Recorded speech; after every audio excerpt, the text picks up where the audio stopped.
Patagin muna natin to para hindi na rin. Guys, ayos na.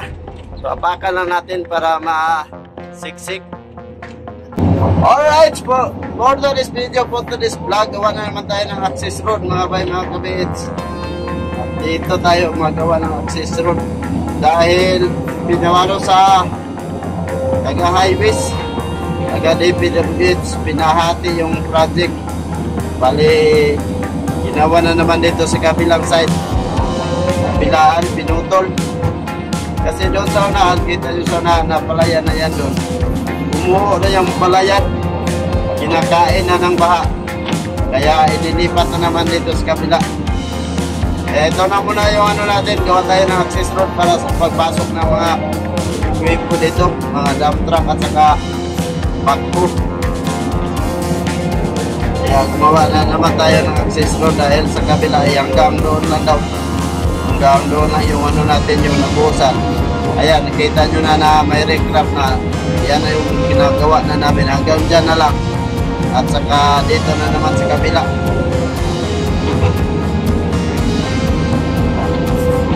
Kaso lang, na busy tayo. Yung mga tatlong dump truck nag-antay sa atin. Yung isa kasi nag-batch. Nag-batch yung isang bako na nag-assist dito, yung taga-patag. Kaya, ang nangyari dito ay lipat-lipat na lang tayo. Tayo na rin ang tagatag, tayong taga-loading, kaya medyo busy tayo sa ngayon. Alright. Patagin muna natin to para hindi na rin yung materialis ay palayo na ng palayo sa ating tinatampakan. Dahil wala yung taga-patag, wala yung taga-latag ng mga materialis nito. Napak ko. Kaya ayusin muna natin to para yung dump truck ay makapasok doon sa pinaka-dulo natin tinatampakan. Yan o.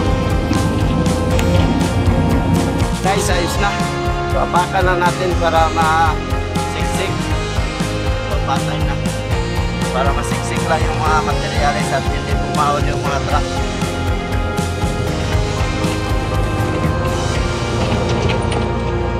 Apakan lang natin to.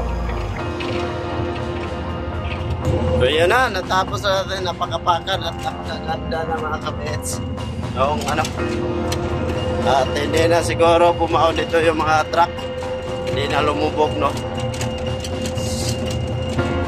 So yan, so ano na naman, backloading na naman tayo.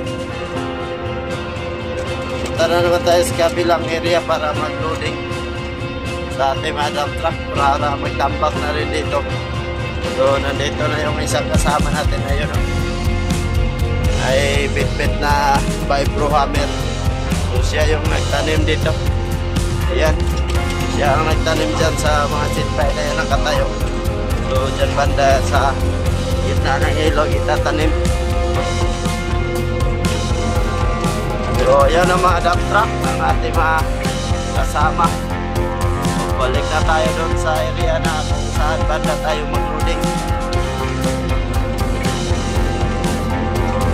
Tara, puntahan na natin at para makapagpatuloy na sa pagtambak. Alright, let's go!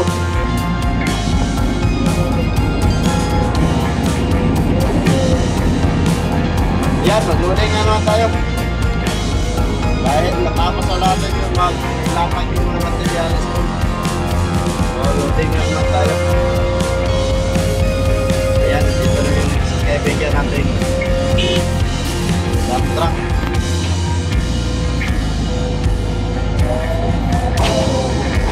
Ano na tayo? Lipat-lipat tayo ng area. Bakbo.